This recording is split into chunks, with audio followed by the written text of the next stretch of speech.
मैं डॉक्टर महेश कुमार पांडे, सहायक प्राध्यापक समाजशास्त्र, शासकीय जेपी वर्मा स्नातकोत्तर कला एवं वाणिज्य महाविद्यालय बिलासपुर उच्च शिक्षा विभाग के निर्देशानुसार ऑनलाइन शिक्षण पद्धति के तहत बीए भाग 3 समाजशास्त्र विषय के द्वितीय प्रश्न पत्र सामाजिक अनुसंधान की प्रविधियां के टॉपिक 5 के तहत दत्तों का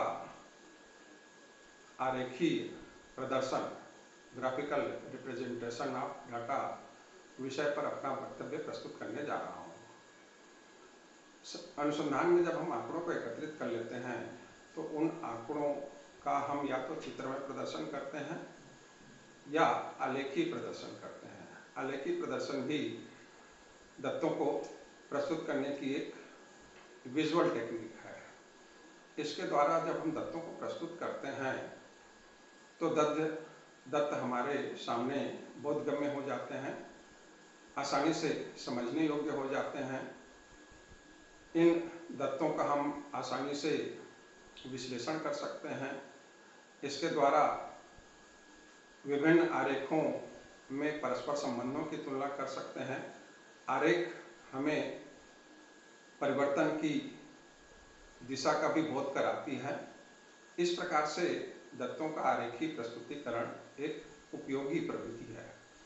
इस प्रविधि की उपयोगिता निम्न बिंदुओं से भी स्पष्ट होती है। दत्तों के आरेखीय प्रस्तुतिकरण की उपयोगिता को अगर हम समझने का प्रयास करें तो सर्वप्रथम यह विभिन्न जो दत्त होते हैं उनके द्वारा जो आरेख बनते हैं उन आरेखों से हम उनके बीच में सहसंबंधों को पता लगाते हैं। उनके बीच में हम तुलना भी कर सकते हैं। साथ ही ये आरेख हमें चित्र में प्रदर्शन की बजाय परिवर्तन की दिशा का बोध कराते हैं। हम परिवर्तन की दिशा को इसके द्वारा आसानी से समझ सकते हैं। ये आरेख विभिन्न दत्तों का सांख्यिकीय विश्लेषण करने में भी उपयोगी होते हैं।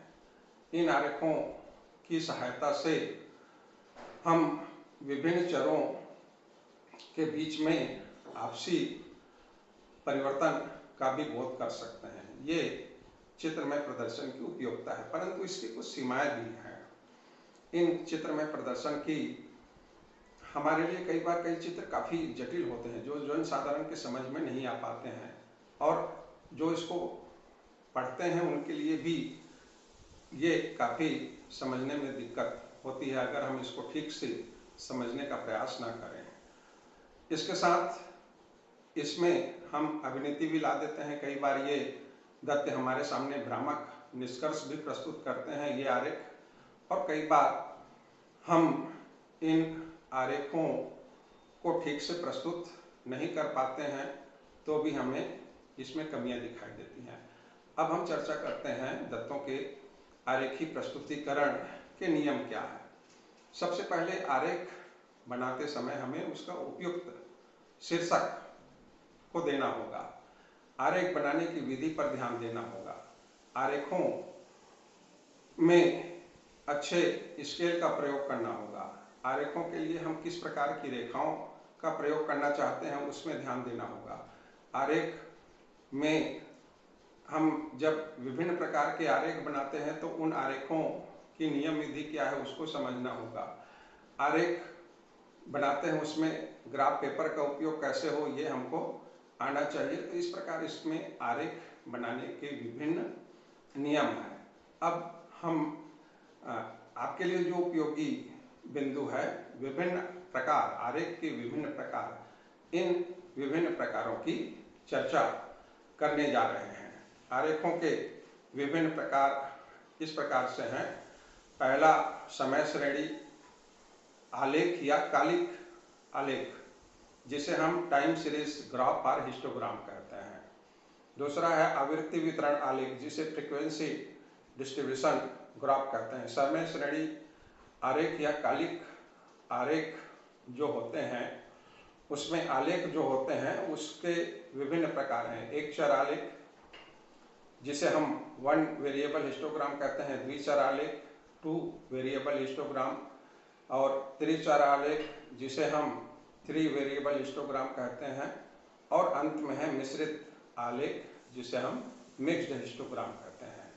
एक चर आलेख या वन वेरिएबल आलेख के भी दो प्रकार होते हैं। पहला निरपेक्ष कालिक आलेख या जिसे एब्सोल्यूट हिस्टोग्राम कहते हैं, और दूसरा जो है निर्देशांक सूचकांक आलेख या जिसे हम इंडेक्स हिस्टोग्राम कहते हैं।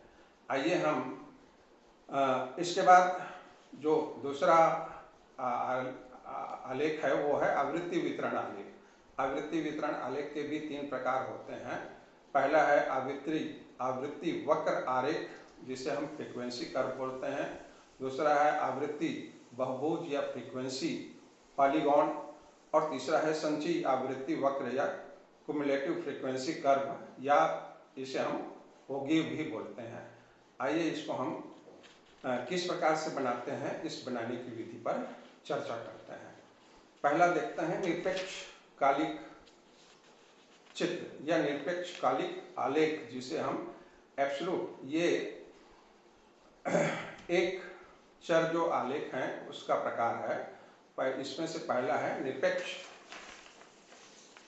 कालिक आलेख या चित्र। इसमें एक आरेख बनता है जैसा कि यहाँ पर दिखाई दे रहा है, और विभिन्न जो समय है उन समय के सापेक्ष में उसके जो वेरिएबल्स हैं उस वेरिएबल्स को हम ग्राफ में दर्शा करके एक आरेख या खींचते हैं और खींच करके इसको हम बनाते हैं। ये आपको चित्र में दिखाई दे रहा है। दूसरा जो होता है सूचकांक कालिक चित्र या आलेख। सूचकांक कालिक चित्र इस प्रकार से बनता है, इसमें हम समय के सापेक्ष में कोई सूचकांक है, जैसे जीवन निर्वहन सूचकांक का इस आरेख के द्वारा प्रदर्शन किया जा रहा है। तो ये दूसरा है सूचकांक कालिक चित्र या आलेख। अब हम चर्चा करते हैं टू वेरिएबल हिस्टोग्राम की चर्चा करते हैं। ये आपको इस ग्राफ में दिखाई दे रहा है टू वेरिएबल हिस्टोग्राम। यहाँ पर हम दो जो चर हैं, एक है आयात और दूसरा है निर्यात, किसी एक विशेष समय में। इस आयात और निर्यात की चर्चा हम यहाँ पर इस चित्र के द्वारा करते हैं जिसे हम द्विचर, यहाँ पर आपको दो वेरिएबल के द्वारा आरेख बनना हुआ पाया गया है। तीसरा जो होता है त्रिचर कालिक चित्र या त्रिचर थ्री वेरिएबल हिस्टोग्राम। जैसा कि यहाँ पर देख रहे हैं, एक महाविद्यालय में MA, M.Com एवं MSc में प्रवेश लेने वाले छात्रों की संख्या, इसे हम इस थ्री वेरिएबल हिस्टोग्राम के द्वारा आपके समक्ष प्रस्तुत कर रहे हैं।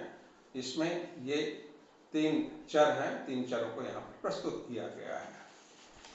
अगला जो है मिश्रित कालिक चित्र, मिक्स्ड हिस्टोग्राम। मिक्स्ड हिस्टोग्राम में हम आरेख तो बनाते हैं, साथ ही साथ यहाँ पर दंडों का भी उपयोग करते हैं, और इसी कारण से इसे हम मिक्स्ड आलेख या मिक्स्ड कालिक चित्र या मिक्स्ड हिस्टोग्राम का नाम देते हैं, जैसे कि इस चित्र में दिखाया जा रहा है। इसके बाद तीसरा जो है ये है आवृत्ति वक्र आलेख। ये जो दूसरा हमने दूसरी चर्चा की उसका ये प्रकार है ना। ये है आवृत्ति वक्र आलेख। इसमें आवृत्ति के माध्यम से एक वक्र बनाया जाता है, और इसमें एक है आवृत्ति बहुभुज। इन दोनों में बहुत बारीकी अंतर होता है। आवृत्ति वक्र में जो रेखाएं हैं उसको हम अपने हाथों से खींचते हैं और बहुभुज में हम इसे स्केल की सहायता से सीधे खींचते हैं। तो ये आवृत्ति बहुभुज है, जिसे हम फ्रीक्वेंसी पॉलीगॉन बोलते हैं। और अंतिम जो प्रकार है वो है संचयी आवृत्ति वक्र, कुमुलेटिव फ्रीक्वेंसी कर्व, या जिसे हम ओगिव भी बोलते हैं। इसमें हम जो दत्त होते हैं उन दत्तों का एक संचयी जोड़ निकालते हैं, और जैसा यहाँ पर बताया जा रहा है, दिखाया जा रहा है कि इससे दो वक्र बनते हैं। पहला है ह्रासमान वक्र और दूसरा है वृद्धिमान वक्र, और इस दोनों को मिलाकर के एक संचयी वक्र बनता है। तो इस प्रकार से दत्तों के चित्रमय प्रदर्शन के बारे में यहाँ पर एक और बिंदु की चर्चा आपके समक्ष की जानी है, जिसे हम बोलते हैं कृत्रिम आधार रेखा। कभी कभी इसे पूछ लिया जाता है, तो कृत्रिम आधार रेखा क्या होता है। जब हम इस आरेख को ग्राफ पेपर में बनाते हैं तो कई बार नीचे बहुत बड़ी जगह छूट जाती है। उस बड़ी जगह को खाली ना दर्शाने के लिए हम वहाँ पर एक कृत्रिम आधार रेखा बनाते हैं, लाइन खींचते हैं उस जो भुजाक्ष है उसके ऊपर में, और बीच के लाइन को हम तरंगित लाइन के द्वारा फिलअप करते हैं, और ये जो आधार रेखा है उसे हम कृत्रिम आधार रेखा नाम देते हैं। तो इस प्रकार से आपको इस आलेखी प्रदर्शन में दत्तों को किस प्रकार से आलेख के द्वारा प्रस्तुत करते हैं और ये कैसे हमारे लिए उपयोगी होती है, इसके बारे में बताया गया। धन्यवाद।